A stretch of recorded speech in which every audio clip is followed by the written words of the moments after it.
Queridos irmãos, queridas irmãs, então esse é o último vídeo 773.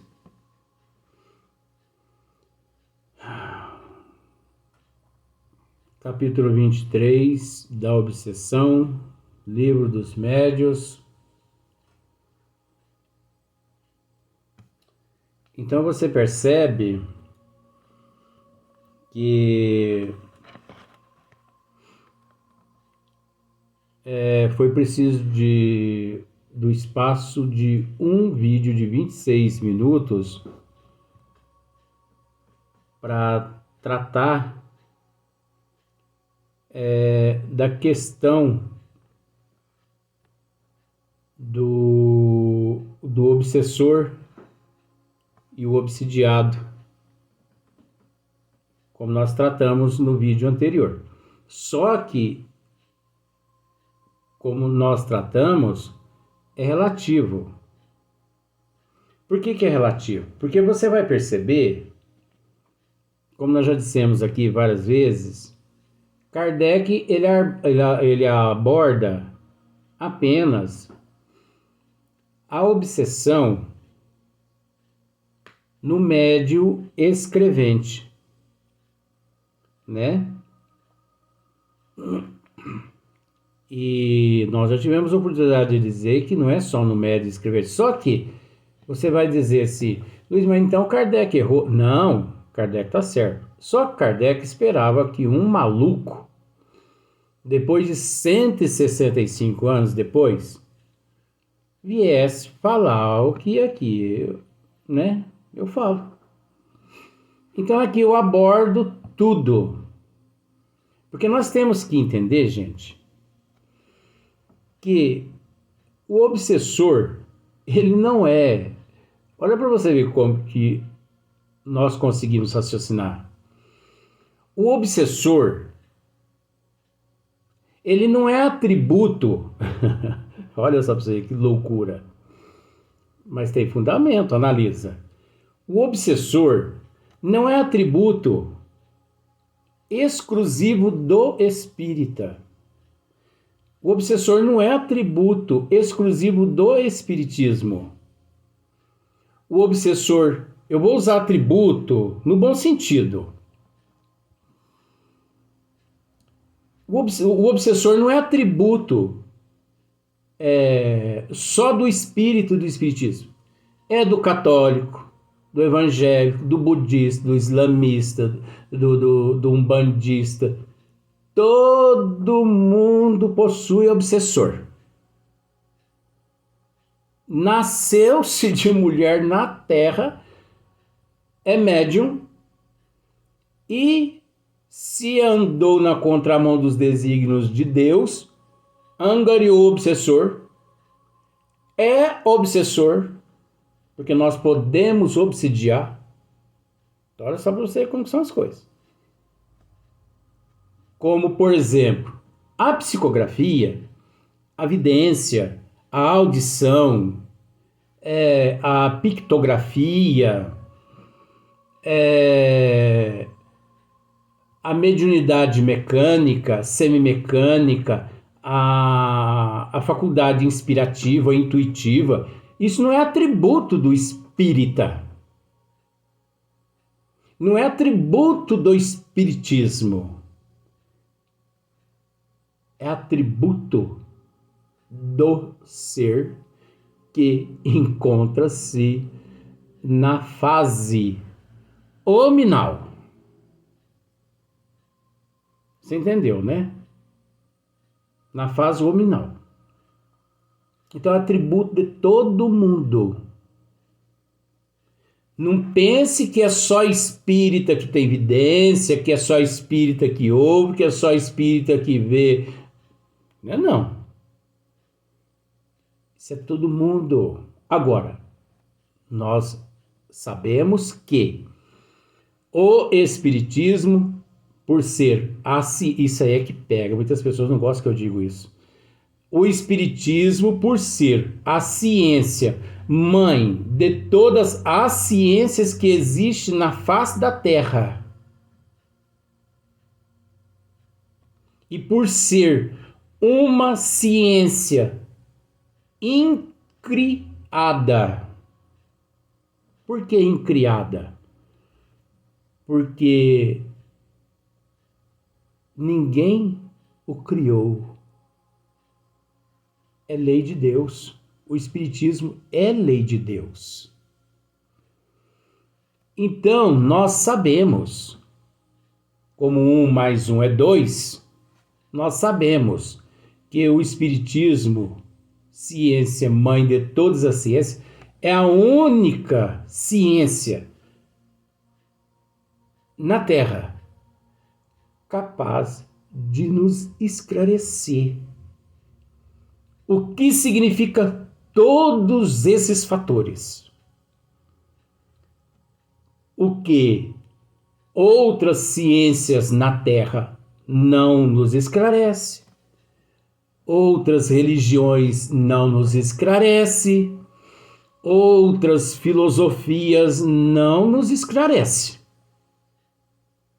Outras ciências e outras filosofias e outras religiões, se deixar, elas nos mandam para o hospício o mais rápido possível. Deu para você entender, né? E quantos milhões de médios foram queimados na Inquisição, né? Naquela época lá. Eu penso comigo que eu seria um ótimo candidato à fogueira. Isso para não falar que já fui queimado algumas vezes, né? Mas eu seria um ótimo candidato. Vamos deixar o passado para lá. Eu seria um ótimo candidato. Eles iam bater o olho em mim e falar assim, é aquele. Porque eu já tenho cara de doido. Já me comporto como doido. A minha ideologia é doida. Doida, mas está com o divino, né? Então, imagine só, eu na época de Joana d'Arc, falando àquelas pessoas tudo que eu digo aqui. Ah, já tinha ido. Já tinha virado tição de fogo, como eles dizem, né? Tição de brasa, eu acho um negócio assim, né? Fogueira, festa de São João, já tinha feito eu lá de churrasquinho. Mas pode ter certeza que se eu tivesse ou se eu tenho que falar, não duvide disso não, gente. Que se eu tiver que falar, eu falo mesmo. Então, nós percebemos isso, que Kardec, ele trata só do médium psicógrafo. Mas nós já generalizamos em outros vídeos, englobando tudo que existe na face da Terra. Como nós já dissemos, não existe sequer um departamento na face da Terra onde as trevas não estejam infiltradas, preparando o momento para dar o golpe. Agora, sabe quem sai perdendo nessa? A própria pessoa que alimenta as trevas. Você sabe por quê?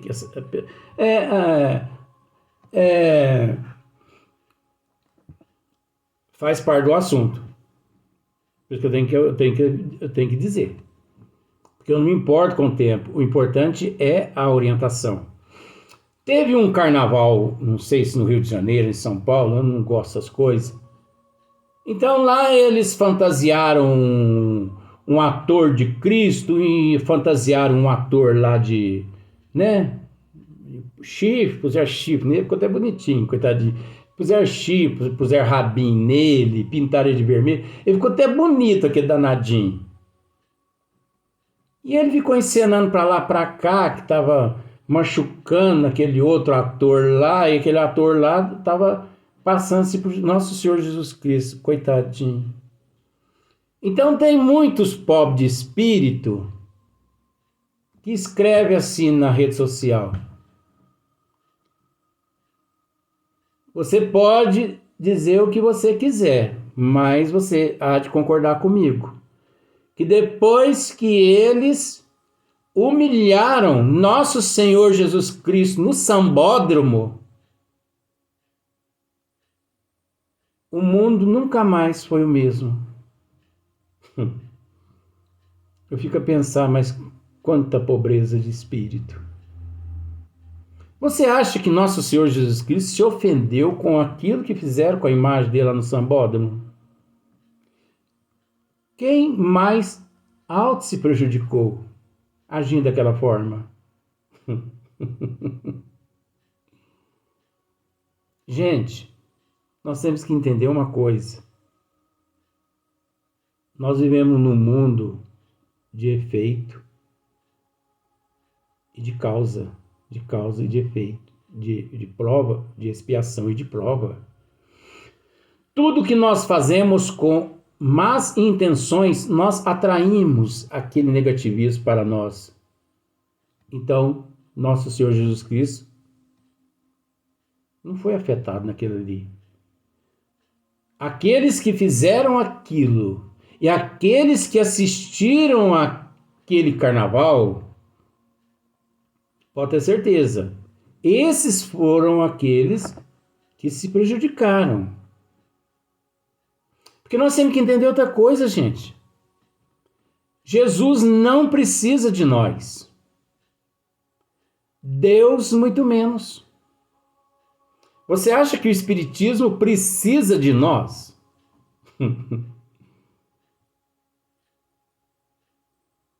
Seria muita pobreza por parte de Deus, por parte de Jesus, por parte do Espiritismo, eles necessitarem de nós.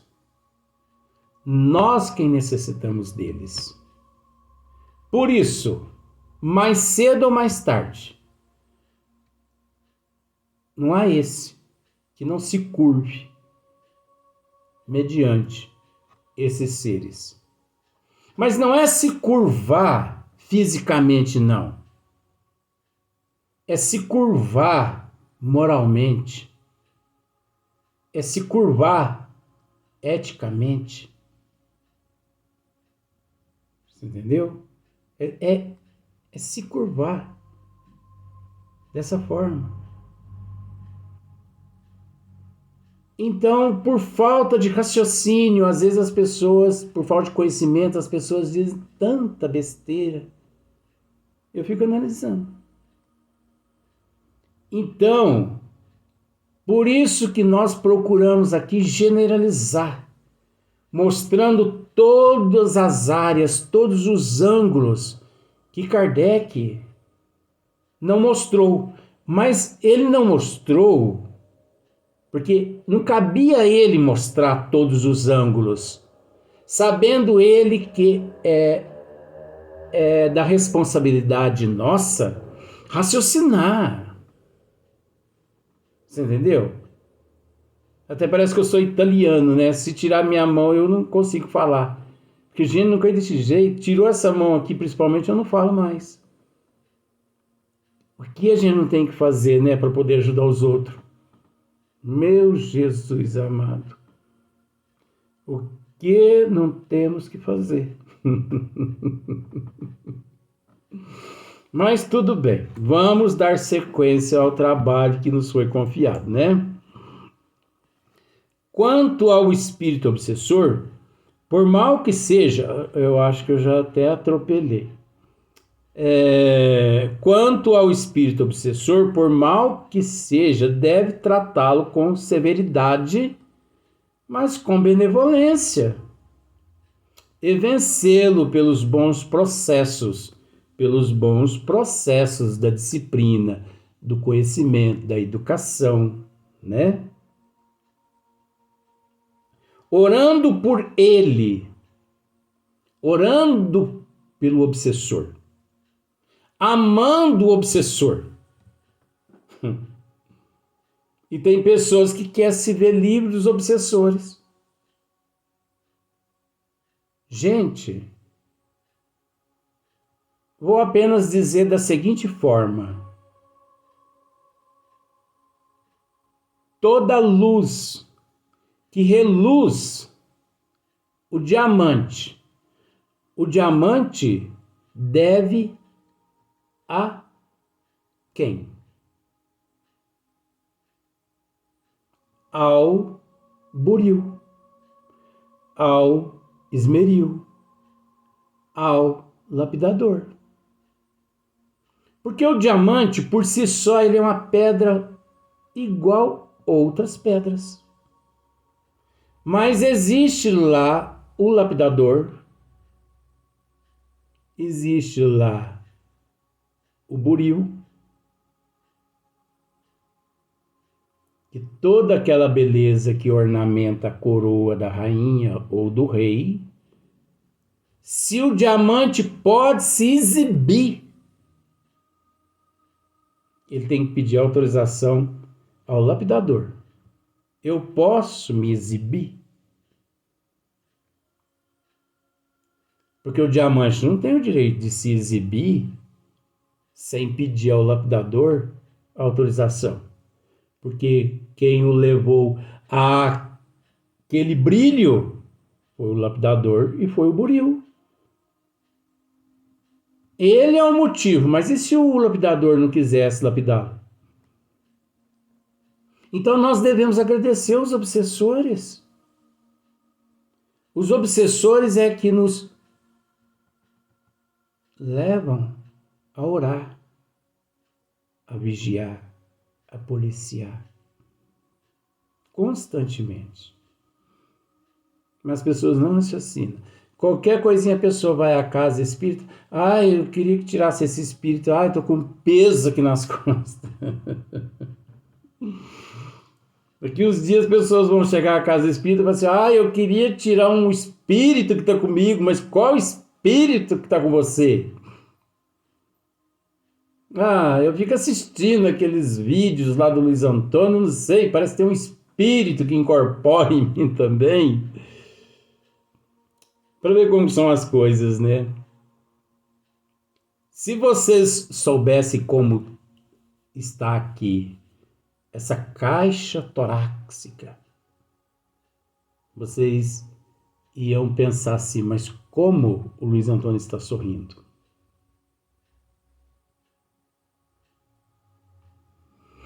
Então,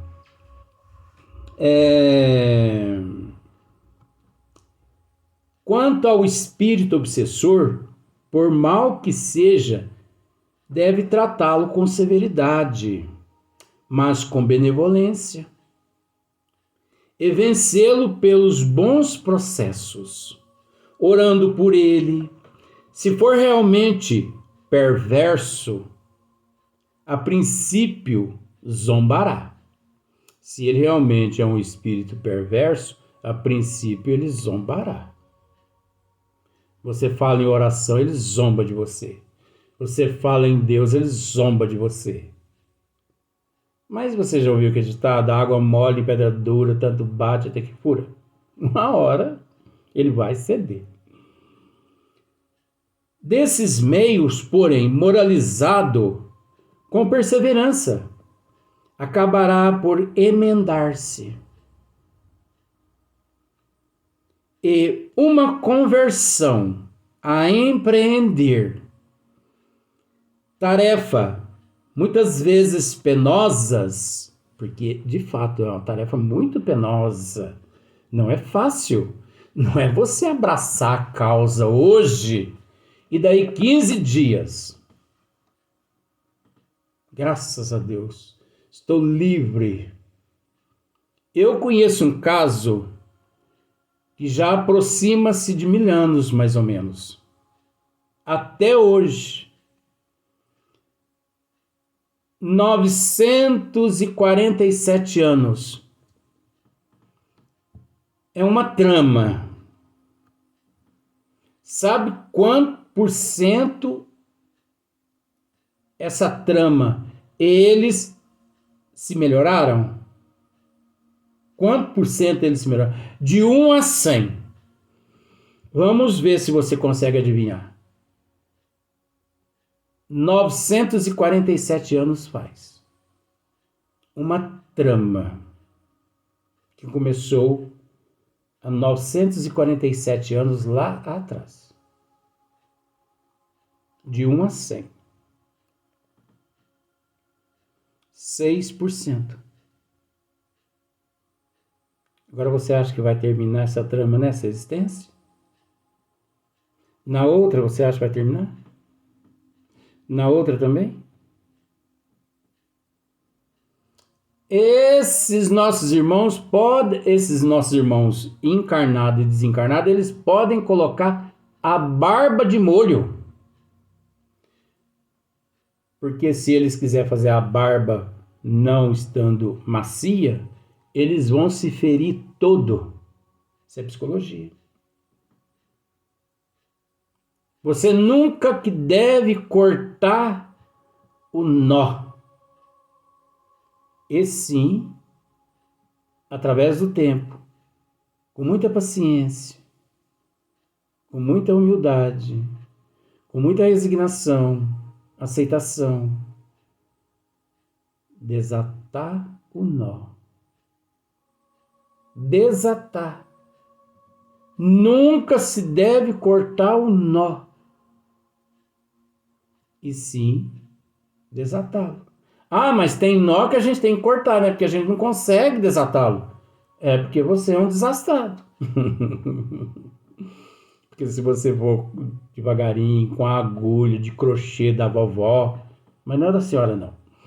Se você for devagarinho, com a agulha de crochê da vovó, você vai puxando fiozinho por fiozinho por fiozinho, e de vez em quando você sorri, você canta uma música, você olha para o zimbório. Nossa, você vê que coisa maravilhosa. Tem coisa mais gostosa que você pegar um novelo do tamanho de uma casa e com uma agulha de crochê, você ali, fio por fio. Sabe por que é maravilhoso isso, gente? Porque nós temos a eternidade pela frente. As pessoas são muito precipitadas. Por isso que as pessoas se infartam, as pessoas sofrem AVC, por isso que as pessoas contraem câncer, por isso que as pessoas sofrem de depressão, de angústia, de melancolia, de ansiedade. Você acha que eu tenho isso? Eu não sei quantos milhanos, eu não sei o que é isso. Sempre otimista. Mesmo nos momentos mais difíceis. Sempre otimista. E quando eu termino de desenrolar um novelo de 2 toneladas, vó Leontina chega com mais outro novelo de 4 toneladas. E lá vai eu ajudar. Com uma agulha desse tamanho. Desatando. Fiozinho por fiozinho. Parece que eu estou brincando, né? Mas tem uma psicologia por detrás disso. Nunca que lanço ao vento papéis picados. Tudo que lanço tem fundamento. Se às vezes as pessoas não captam, é porque as pessoas às vezes estão achando mais graça na história, estão preocupadas mais com o sorriso do que com a profundidade ou com a profundeza da psicologia, né? Então, mas é assim mesmo. Então, é uma conversão a empreender, tarefa muitas vezes penosa e ingrata, mesmo desagradável, porque tem hora que é tão desagradável. mas cujo mérito está na dificuldade que ofereça e que, se bem desempenhada, dá sempre a satisfação de se ter cumprido um dever de caridade. Olha que maravilha! Não é satisfatório depois do dever cumprido? Você poder botar a cabecinha no leito e pensar assim: não realizei tudo, meu Deus, porque não possuo lá todas as condições, mas aquilo que me foi confiado, pelo menos hoje procurei dar conta, né? Quase sempre há de ter se reconduzido ao bom caminho a alma perdida. Olha que maravilha! Reconduzida ao bom caminho a alma perdida. Então nós temos que nos reconciliar uns com os outros. Nós temos que procurar nos reconciliar com os nossos obsessores e não pedir para que os nossos obsessores sejam afastados de nós. Não, isso é falta de caridade. Eu confesso a vocês que eu tenho tantos obsessores, mas eu sou tão egoísta que eu não permito que afaste nenhum de mim. Se um dia descubro que alguém afastou algum obsessor meu de mim, eu fico de mal das pessoas. Muita paz.